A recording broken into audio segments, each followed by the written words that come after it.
Welcome to Motivation Central, the elite training center for your mind. Mic check 1 2. Mic check 1 2. And we about to be live. Let me pull up my notes real quick.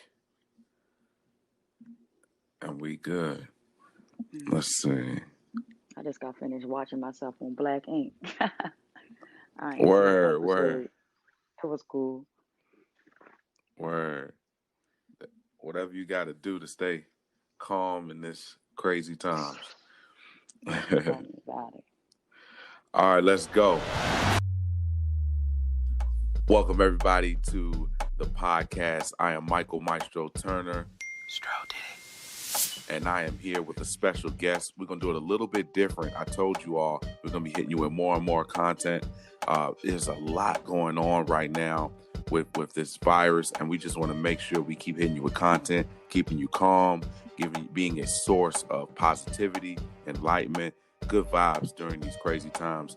I brought somebody that we should put their name by the definition of resilience. We should put her name right by. Her name is Danita, and she would like to be called Nita, and she is from Jersey, South Jersey, and she came to give you strength and perseverance through all that she has been through. Everybody, welcome Nita. Hashtag Nita Strong. Good morning. Good morning. Good morning. Good morning. Look, I just want to bring you in. And, it's a lot going on right now. So I just want you to share your story, in hopes that it can give somebody some light on their situation. We have kids that have lost their prom. Come on, could you imagine prom being stripped from you? The graduation, I can only imagine because I don't know anything about that. I don't know what it feels like, and I'm not going to act like, just let it roll off your shoulders. I'm not going to do that. I'm not going to minimize their pain. I want to let them know that we see them, people that have lost family members. Let's make this real. There are people that me and my lady was talking, and she was explaining to me that these people are dying alone. If you get this corona and you get to that state, nobody's holding your hand when you die. You're in a hospital bed or whatever. Yeah. See, this is what's not really being out there, but you're contaminated. So you're not getting a funeral. So as of right now, we shouldn't be running the beaches. We shouldn't be playing around. This thing is now serious. We know it's real. It's not a hoax. It's not one of those conspiracy theories. Although we have a lot of theories on how it originated, which I'm not going to get into today, but we definitely get in on this podcast later. But we should be definitely self-quarantined. We don't need a government to quarantine. So we should self-quarantine, because if you get this, you will die alone. Nobody will be holding your hand because they cannot let your family get it either. So there are people that are dying alone. I didn't know this until last night. My lady told me this. Her friend, she has family members that are RNs, and I also have friends that I've called, and they say, yeah, you can't get this. And my friend just lost his dad, not to corona. He just lost his dad, period. And guess what? No funeral, because we don't know if he had it or not. And we don't know if it's still contagious after death. You see? Wow. Yeah, a lot of people don't know that. So I really want you to give us some of that Nita Strong juice this morning. Just tell a little bit about your childhood, your life before what happened. Just tell your life, I grew up, like I said, in South Jersey, like you said, a little town called Paulsboro. Shout out to Paulsboro. Shout out to Paulsboro, the borough. Yeah. I used to play sports. I was an athlete, real good athlete. I played basketball. Awesome. I was well known for basketball, and okay, so you ain't play that rec ball. You was balling. No, I was balling. Yeah, we did some damage down here in our little town, our team. We did our thing. What's the name of the team? You got shout out everybody. They're gonna be mad they hear this. You ain't say the name. Right, Paulsboro High. I got my girls, Deshaun. Let go. Lori. I'm going back 17 years. It's a while. Hey, they might be listening. Look, we love all of y'all. Yeah, absolutely. We was all in there. We even the water together. boy. We shouting you out too. Even the water boy. shout out to my coach, Shalina. Shalina, she was my cousin, but she was my coach, one of the toughest coaches I had. Lit. And we did our thing. We set a few records, especially my junior year. Yeah. I scored 1,000 points my senior year. Oh my. So Okay. shout out to all the 1,000-point scorers out there too, or more. Wow. So then you graduated what year? I graduated in 2003. Class of 03. All right. Yeah. All right. I graduated in 05, so we around that same age group. Right. Yep. Varina High School. Shout out to the Blue Devils, Richmond, Virginia. Yep. I hear that. Okay. So at what point do we get closer to this accident? I want you to tell it, but just kind of lead up to how life was just regular, right? It was normal. It was what we consider normal, what is normal, but life was regular. I graduated college, went out into the field, trying to get different jobs. I worked different jobs. And finally I ended up signing up for the academy to be a corrections officer. Okay. And that's pretty much how it went. I finally passed the academy, and I was on my way. I ended up getting a house. I ended up getting a new house. I moved in September, and like any other day, I was on my way to work. And what year is this? This is in 2017. Oh, this is not long ago. This is not long ago at all. Yeah. And I was on my way to work, and one thing led to another, and next thing I know, I'm laying on my stomach outside of the car. Whoa! They told me I was ejected from the car. You ejected? Wow. Yes, ejected from the car. I really don't remember too much. I guess my adrenaline was pretty much rushing, and yeah. I woke up in the hospital, unknowing what was going on. And then that's how the story began. So when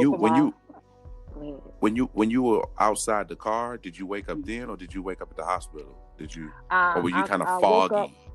I woke up outside of the car, actually. Yeah, I woke up outside of the car, but I thought that everything was cool. I just thought it was a regular accident. I'm just thinking to myself, like, oh my gosh, like my dad's gonna kill me. I'm gonna need another car, or just need help so I can get to work. I'm not knowing at all that I was damaged the way I was. My lower extremities were broken from my femur bone to my ankles, every bone in my lower body. You know what? This is the beautiful thing about the human body. You obviously were in some sort of shock. I'm not a doctor, but you're in some sort of shock, or it was numb and the adrenaline was going, which was keeping you from feeling immense pain. Right. Like if you just were worried about your car, because I'd have been like screaming. Right. And the only thing I'm worried about is like, oh my gosh, my car, and I'm worried about getting to work. That's what I'm worried about. I just got this new job. I was a rookie. I'm worried about. I'm telling them like, excuse me. I'm talking to the people like, could we please hurry up this process? I'm trying to get to work. I got to get this money. They're like, it doesn't look like you're going to work. I'm like, geez, what are y'all talking about? What are you talking about? So they helicoptered me to the hospital. Right. And while in the helicopter, that's when I pretty much blacked out. After that, I don't remember. Yeah, you was in shock anyway. I was definitely in shock. I was definitely covered though, because absolutely, that should have been. It could have been worse. It could have been absolutely worse. So I've been working on this journey with trying to walk again. It's been going on 3 years in October. I've had a lot of setbacks. Slow down, jump. I want you to paint this picture. When you when you got out when you woke up in the hospital after everything settled, did you wake up and family was around you? Did you wake up to an empty room with doctors looking at you all crazy? Like, what is that like? Yes. Actually, I woke up and I do remember the doctor being in there talking to some family members, and it's real funny because I remember, being medicated. But I remember saying to the doctor, he's talking about my legs, and I'm looking at him in confusion, like, oh, I'm okay. Like whatever he's talking about, I'm needing. I'm gonna be okay. It's not that serious. And he's like, actually, it is. I'm like, well, am I going to walk again? What are you able to do? Are you going to be able to fix this? Give me some insight. Like, tell me what's going on. So when he told me, like, it's going to be a lot of surgery, some surgeries, but you'll be able to walk again. I looked at this guy and was like, okay, well, if you do your job, I'll do mine. And he just looked at me like, wow. I'm like, that's all. You just do your surgeries, do your job, and I'll learn how to walk. That's all we need to do. And he was like, okay. And need a strong. Need a strong. Hashtag need a strong. That's it. Okay. So we did that. So what happens after that? I end up catching MRSA in my leg. He performed the surgery, and which is kind of common. That happens to people. I've heard that. My mom's a nurse too, so I'm surrounded by nurses. So shout out to my mom. Shout out to Keisha Red. Right. Yeah. I ended up catching MRSA, and that's when I ended up being in the hospital for about 3 months. So they were trying to clean the infection out, and I just kept going surgery after surgery after surgery, because he was trying to save my legs so he doesn't have to cut my legs off.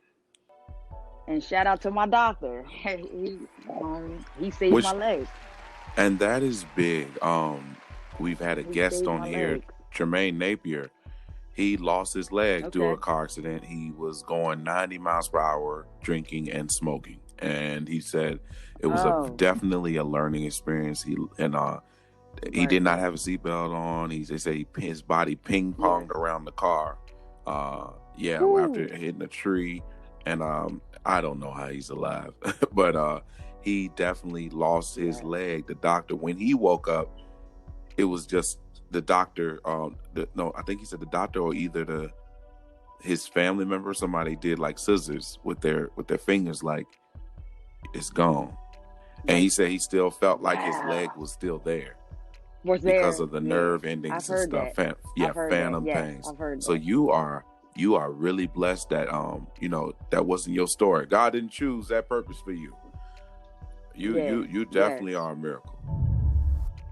Yes. I was just on my way to work. I didn't have any drugs or alcohol. Mine was just a simple day. Oh yeah. Just going to work, passing a car. The car that I was passing sped up. And that's how Right. That was it. And so what do you think when you got the news? Like, did the doctor did he tell you may not walk again? Like, did he give you the old? No, I never got that. Oh, good.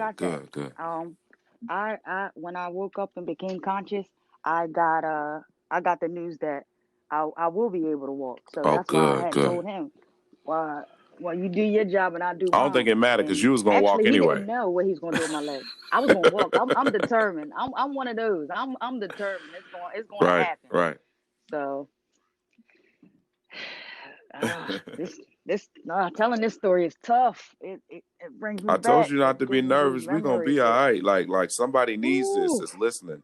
And they've had a setback, but I feel like many people's setback is not gonna be I hate to measure people's pain, but it may not be as bad as yours. It may not be to the point where they can't not do for themselves, as in walk, or a lot of us are, and I'm not talking about people who have taken losses as in life. I'm talking about people who have taken losses as in losing their prom. You've lost your, you lost things that were on the. I lost my independence, which I was very independent, and that means a lot to me. Not having my independence, that's a lot to me. Someone else, you can't, like you said, you can't measure someone else's pain, but to me, my independence is everything. So for the fact that I can't do something as simple as was going to the bathroom or showering, that I need that help, or getting up and getting in my own car to do what I want, that's a lot. So, I got to get everybody to do something for me. And I have to ask. I actually have to open my mouth and ask someone. That's a lot. And speaking of everybody, we about to shout out the good people that helped you through this. Go ahead and do it, because they ain't going to be cussing me out. They ain't going to be writing my podcast. Shout out to my parents. Shout out to my parents. Shout out to mama and dad. Shout out to my shout out to my older sister. Yep. My twin sister. Get their names. My little Just brother. do the first names. Shout them out. Okay. We want to honor them. Shout out to What up, Keisha, my Keisha? sister. Shout out to Danielle, my Shout out to twin. Danielle. Shout out to my brother, Buddha. What up, Buddha?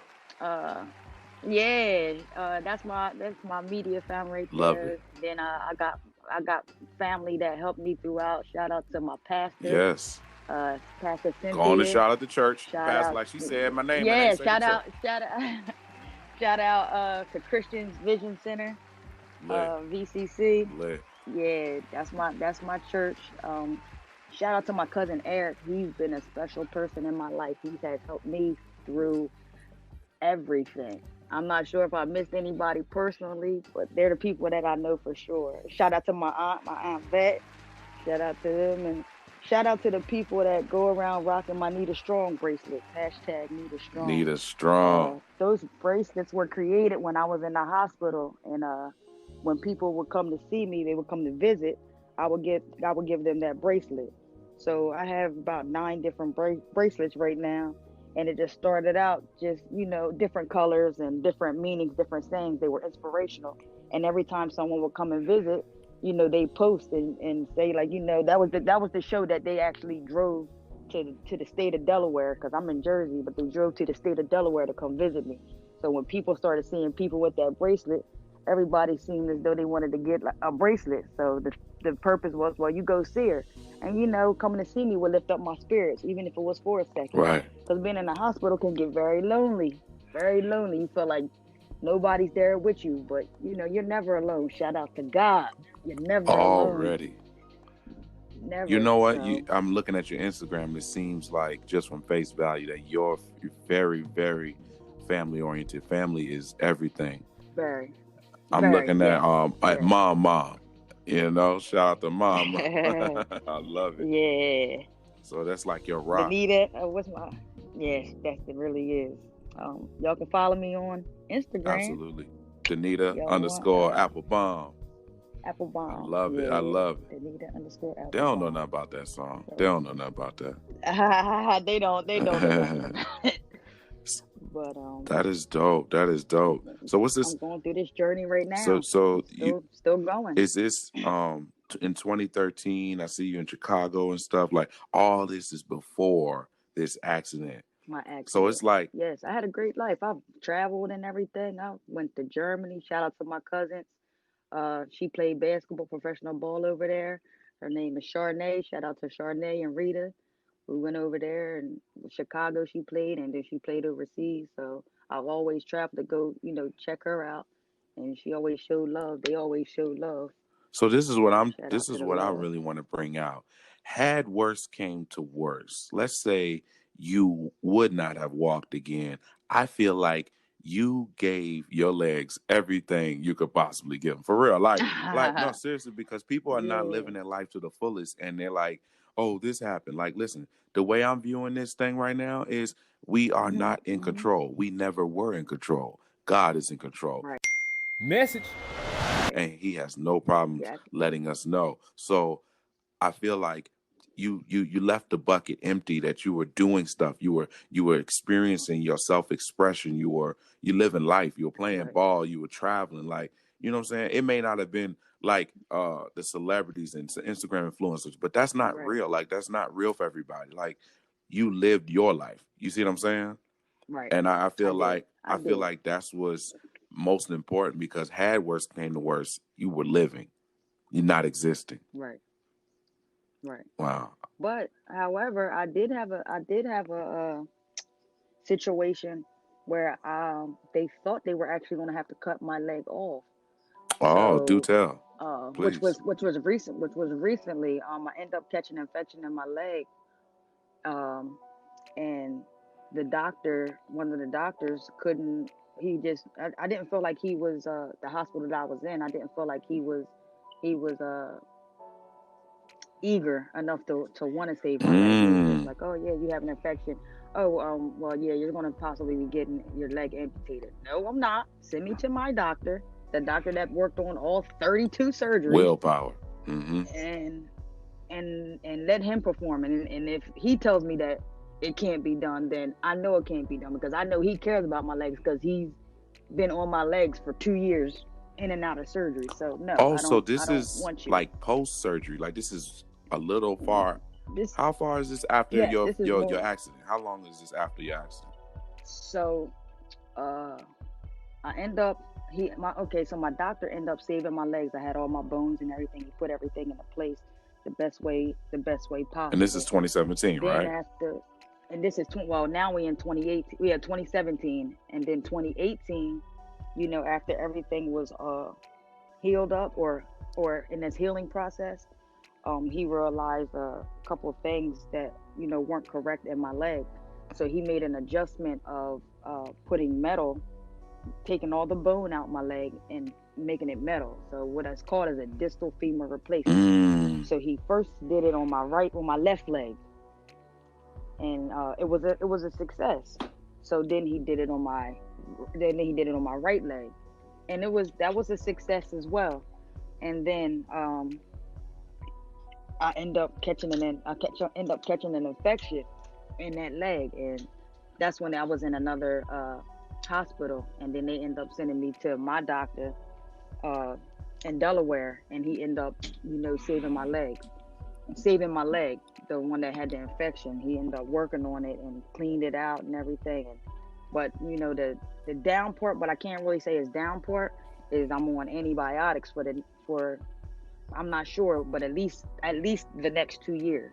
And it sent me to a setback to where I had to learn how to maneuver my legs and walk again.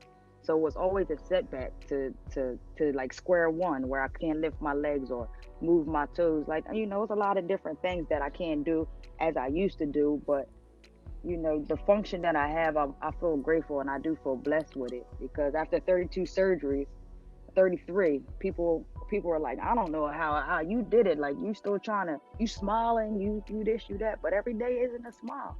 It gets tough, but people don't see that.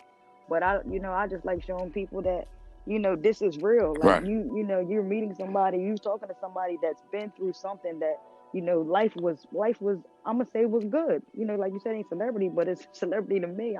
I'm doing what I want. I'm making money, and then I got my independence taken from me. Mm-hmm. So now it's like, whoa, it's been a lot. It gets sad, but it's not sad. Yeah, it's a blessing. I had to turn my mindset around. It's a blessing. Well, and so I like people when they see me and they look at me, because my legs are really a lot of cuts and everything. So I've worn a dress or wore some shorts, and people stare. I hate the stares. I hate it. Don't hate it. That's what you're supposed to do when you see a warrior. Look. If you come in, when a warrior walk in the door with that cut across his eye, you supposed to be scared, because I've been through something. Message. Right. So you don't right. let that. Like you supposed to. You welcome the stares. Don't. And then next time they look, you be like, "Hello, how are you? You want me? You want to hear about? You want to hear about how I got these? You put them on the spot. Right. Make them feel awkward. You don't feel awkward. You're a warrior. So these people that are looking obviously haven't been through nothing. They got a paper cut. So the weak will always either be jealous or either not understand the strong. So yeah. I love this. You got a picture right here in a purple, looks like a wheelchair, and it says, "This is April 2019." You said, "My imperfection is my perfection." I love it. Perfection. Explain what you mean by that for people that don't know. These weaklings that stare at you. Tell them what that means.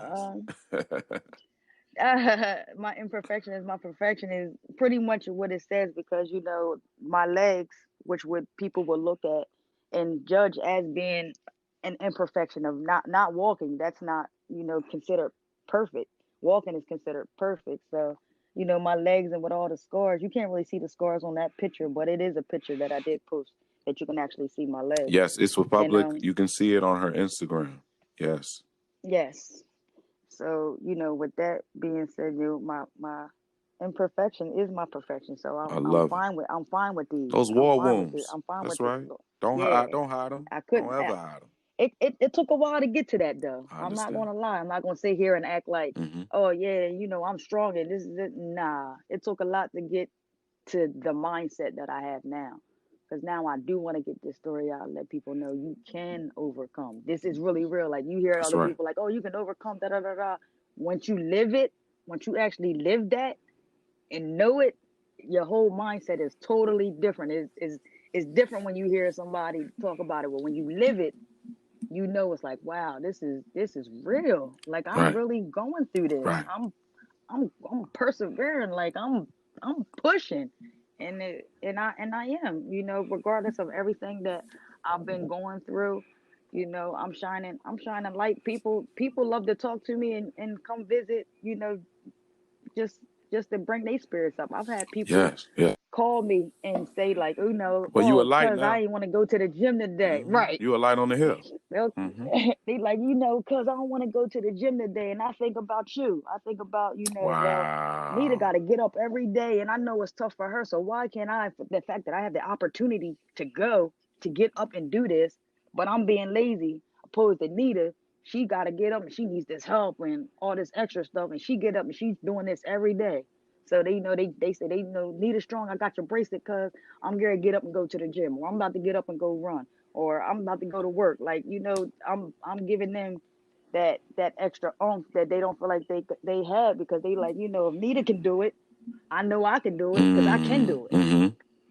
I love Nita's situation is harder, and if she's doing it, then I can do it. That's why I'm like, you know, shout out to my cousin Spud. He told me that before, man. My cousin Rita. So, you know, that makes you feel good, especially on them dark days where you like, oh man, today's just not a good day. You know, then you get that call where somebody's that somebody was just, you know, thinking about you and looking at your bracelet. I got your bracelet on, and this and that. You know, and I'm like, all right. I'm like, all right, God, I see you. I see you. I see your work. That's it.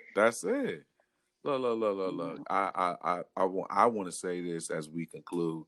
We coming to the end of this thing. I want you to give something to someone who has just been devastated. Just give them, from Nita Strong to them, a word of encouragement. Go. You know, life has its twists, but you have to continue to stay strong. Take it one day at a time. I love it. If you can't take it one day at a time, take it 1 minute. If you can't take it 1 minute, take it 1 second. However you have to do it, take it. And this too shall pass. Message. Woo. Everything's will be all right. Hit them with the word. That's it. So listen, y'all, we just had Nita Strong in the building, in the virtual building. I want you all to stay strong. Do not look. Remember, there's a difference between a reaction and a response. She could have reacted to her situation and went downhill. Instead, she responded. She strategized. She mentally attacked this thing. And you can too. I want to say this. Jamie Torkowski said this, and as I conclude, I want this to bless y'all's spirit. He said, conversations will not be canceled.